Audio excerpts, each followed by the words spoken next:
Gutabaruka k'uyu mubyeyi kwababaje abantu benshi cyane.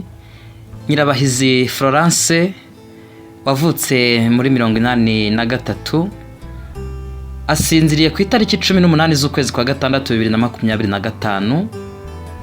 Mu by'ukuri ni agahinda gakomeye ku muryango, ku itorero ndetse no ku bantu muri rusange bari bamuzi. Ariko kandi n'ahasi iwacu ni mu ijuru, ni naho dutegereje umukiza ko azava. Biba bikwiriye kudusigira isomo. Uyu Florence ntago yitabye Imana, ahubwo arasinziriye. Yayitabye akiri muzima, akora ibyo agomba gukora kubw'umuhamagaro. Yari yitabye Imana, ahubwo Florence ntapfuye, nta nubwo yitabye Imana, ahubwo yasinziriye. Abakiranutsi barasinzira. Iyo uvuga ngo umuntu yitabye Imana, ugomba kuyitaba ukiri muzima, ahubwo ugakora icyo umuhamagaro w'ijwi ry'Imana ryaguhamagaye ryakubwiye. Umwami ageze ku irembo, wabambwe ku musaraba, yaje kudukoranya be tubane mu ijuru. Kwirembo ubari kwirembo, nuko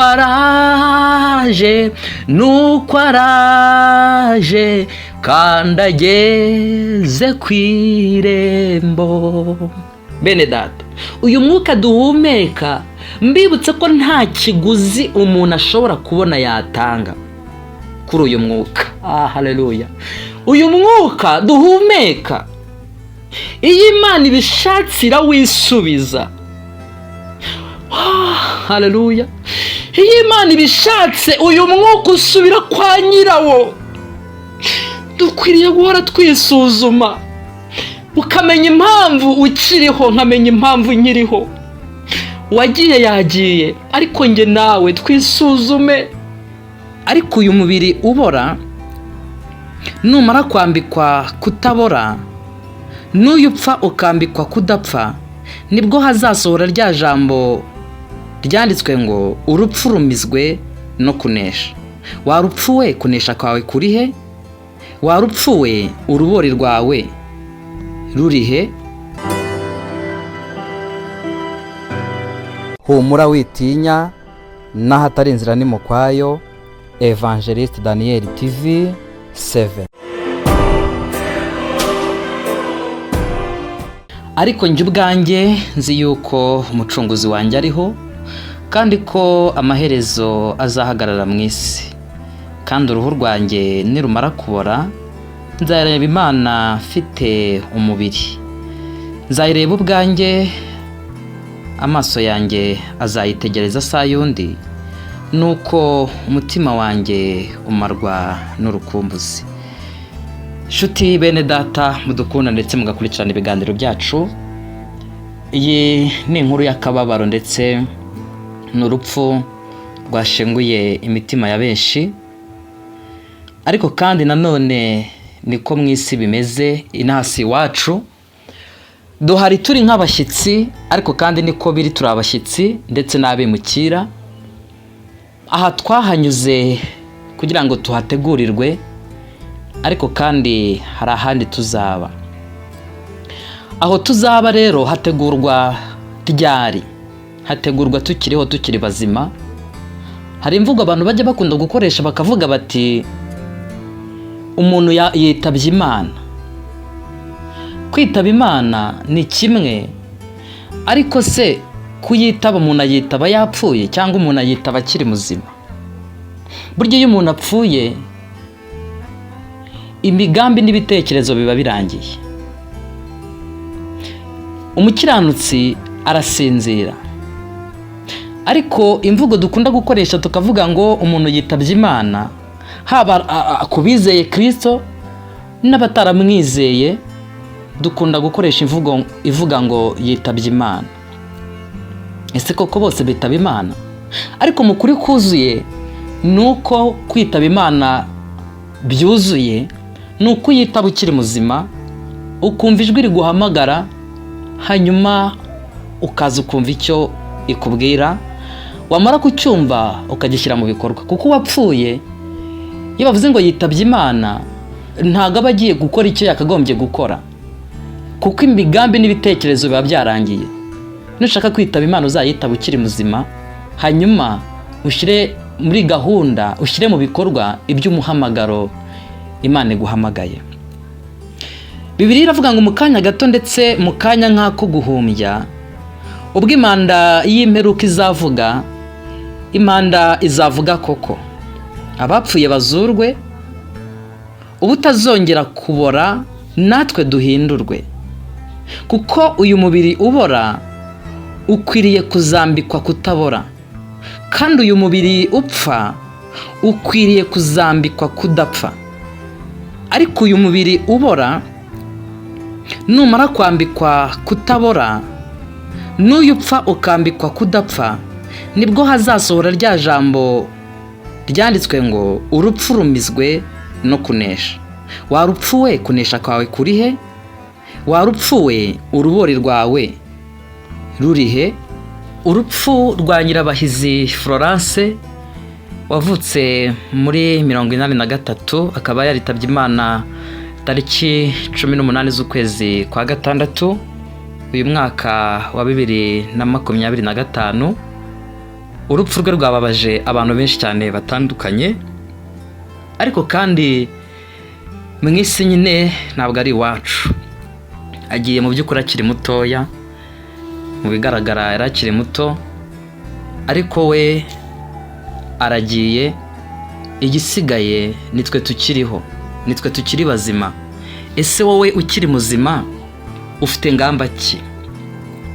Ufite izihe ntego? Biragusaba guhora wezwa umunsi ku munsi. Urupfu rw'uyu mubyeyi rwabaje abantu benshi cyane babashije kumenya, haba bari bamuzi ndetse n'abamubonye bamenye iby'urupfu rwe. Ariko kandi nanone biba bigomba kutubera isomo. Iyo dukora inkuru nk'izi tuba tugira ngo tubabwire ko turi abashyitsi. Umushyitsi isaha n'isaha bamusohora mu icumbi. Biradusaba kuba maso, biradusaba kumenya neza ko inaha ngaha turi atari iwacu. Imana idufashe cyane. Ubwo twemeye yuko Kristo Yesu yapfuye akazuka, aba ariko twizera yuko Imana izazanana na Yesu abasinziriye muri we. Nicyo tubabwira tukibwirijwe n'ijambo ry'umwami wacu yuko twebwe abazaba bakiriho basigaye kugeza ku kuzuka k'umwami, kugeza ku kuza k'umwami, tutazabanziriza na hato abasinziriye. Kuko umwami ubwe azaza amanutse ava mu ijuru, aranguruye ijwi rirenga, hamwe n'ijwi rya marayika ukomeye n'impanda y'Imana. Nuko abapfiriye muri Kristo, hano hantu humve neza, nuko abapfiriye muri Kristo nibo bazabanza kuzuka. Abapfiriye muri Kristo nibo bazabanza kuzuka. 17 Maze natwe abazaba bakiriho basigaye duhere ko tujyananwe nabo, tuzamuwe mu bicu gusanganira umwami mu kirere. Nuko rero tuzabana n'umwami iteka ryose. Nuko mumaranishe imibabaro kubwirana ayo magambo. Ndabibutsa ko Kristo azaza. Umwami ageze kw'irembo, wabambwe ku musaraba, yaje kudukoranya be, tubane mu ijuru. Kw'irembo ubari kw'irembo, nuko araje kandi ageze ku irembo, ibyerekana kuza kwe birihuta kuboneka, agiye kutugabira kubaho kwiteka kw'irembo,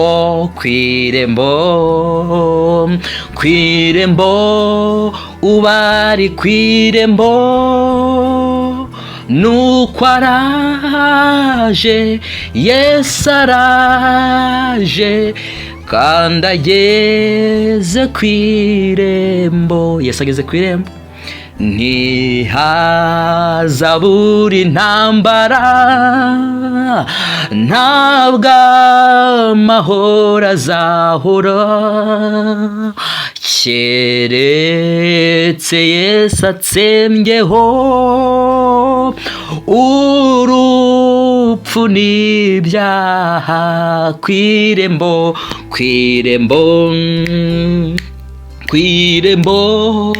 ubari kw'irembo, nuko araje, Yesu araje kandi ageze ku irembo, maze mw'isi yagizwe nshya tuzahaba dusugire, kudapfa kwakuye gupfa tutakibabara kw'irembo,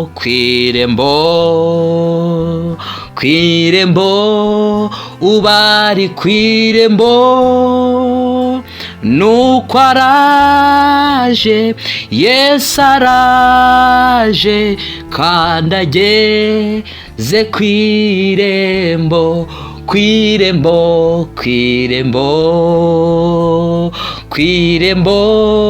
ubari kw'irembo, nuko araje, Yesu araje kandi ageze ku irembo. Imana ishimwe. Ndabibutsa ko Kristo azaza, kandi ubwo azaza azaduhemba. Bibiliya iravuga ngo nuko nibaruhuke imiruho n'imihate, kuko imirimo yabo ijyanye nabo ibakurikiye. Ese wowe ni iyihe mirimo ufite? Ese ubona ari iyihe mirimo izagukurikira? Uyu Nyirabahizi Florence arasinziriye. Nibyo koko agahinda ni kose kubasigaye bo muri uyu muryango w'uyu mubyeyi, ariko kandi ni ibyishimo, haleluya, ni ibyishimo kubazi neza ko Florence asinziriye. Itorero ndetse n'umuryango dushingiye mu ijuru, dutanzeyo umugeni, ariko kandi abasigaye nabo bakwiriye kwirindisha. Ibyahishuriwe Yohana igice cya 3 umurongo wa 20 aravuga ngo dore mpagaze ku rugi ndakomanga, umuntu niyumva ijwi ryanjye agakingura umutima we, nzinjira iwe dusangire. Ijwi riguhamagara ukiri muzima.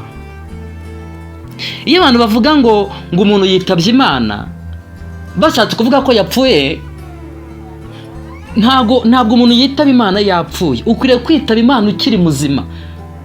Ijambo ry'Imana, indirimbo, ubuhamya ugenda wumva bivuga kuri Kristo, ibyo byose ni ibiguhamagarira kuza kuri Kristo. Ibyo byose biguhamagarira kuza kuri Yesu. Niyo mpamvu ukwiriye kumva iryo jwi riguhamagara ukaryitaba. ukaryumva ukaritega amatwi ukumva icyo Imana ishatse kuvugana nawe. Mwisi turi abashyitsi n'abimukira, ariko twebweho iwacu ni mu ijuru, ni naho dutegereje ko umukiza azava. Dusigaye, Paulo yandikira Tito yaramubwiye ngo igitumye ngusiga ikireti ni ukugira ngo utunganye ibyasigaye bidatunganye.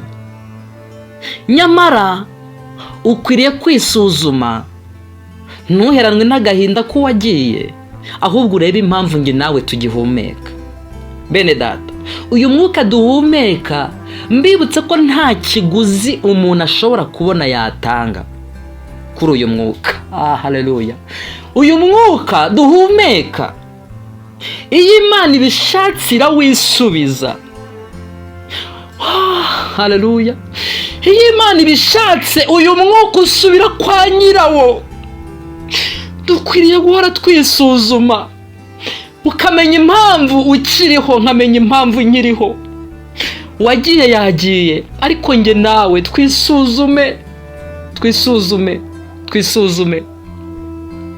Ijwi ry'Imana riguhamagara ukiri muzima. Iyo umuntu apfuye ntabwo aba ahamagawe, ntabwo aba yitabye Imana. Hoya, umuntu yitaba Imana ari muzima. Nshuti mwene data uneze amatwi, uyu Florence ntabwo yitabye Imana, ahubwo arasinziriye. Yayitabye akiri muzima, akora ibyo agomba gukora kubw'umuhamagaro.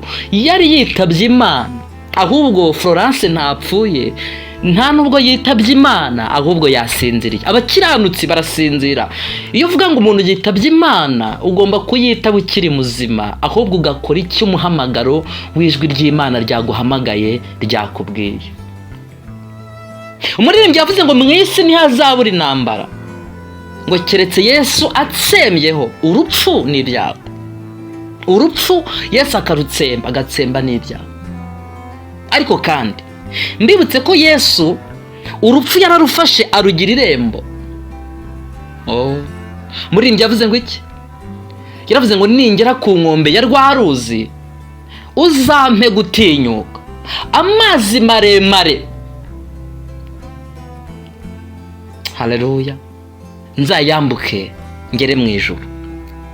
Uru rupfu umuntu wese, iyi nyanja umuntu wese agomba kuyinyuramo. Uru ruzi umuntu wese azarunyuramo. Turarugereranya n'urupfu umuntu agendamo. Niyo nzira ihari iduhuza n'Imana. Dukwiriye guhora twiyeza, dukwiriye guhora twiteguye, kuko tutazi umunsi n'igihe. Ariko icyo nzi cyo, azaza pe. Azaza, kandi naza ntabwo azaceceka. Azaza kujyana itorero. Nshuti mwene data, tube maso kandi duhore twiteguye, kuko tutazi umunsi n'igihe Kristo azazira. Uko umuntu atamenya igihe umujura ari buzire, ni nako tutazi igihe Kristo azazira. Nibyo koko Kristo ashobora gutinda nk'uko abantu babitekereza, ariko kandi niyo yatinda, urupfu rwo ntago rutinze. Urupfu wirirwana narwo, ugendana narwo, ubana narwo hafi yawe, ariko jya wisuzuma, wigenzura. Kuki Florence agiye nkaba nsigaye? Kuki naka na runaka bagiye nkaba narasigaye? Mbarusha iki? Amashuri se, amafaranga se, icyubahiro se? Nyamara hari abagiye baturushaga ibyo byose. Icyatumye Imana igusiga rero, iragira ngo utunganye, ushyire mu bikorwa iby'umuhamagaro yaguhamagaye. Yaraguhamagaye urayitaba, nyamara ukwiriye no gukora neza, ugashyira mu bikorwa icyo Imana yaguhamagariye. Yesu abaha umugisha. Ndabakunda cyane kandi mbifuriza ibyiza. Reka tuvuge ngo Nyirabahizi Florence aruhukire mu mahoro, Imana imwakire mu bayo, kandi arasinziriye. Dufite ibyiringiro by'uko tuzongera tukamubona. Ndabakunda cyane. Amahoro y'Imana akomeza abane namwe. Wowe udukurikiranye ari ubwa mbere, ukore subscribe kugira ngo ibintu byose bigende neza. Imana nibaha umugisha kandi Imana ibagirire neza. Murakoze cyane. Humura witinya, n'ahatari inzira ni mu kwayo. Evangeliste Daniel TV 7.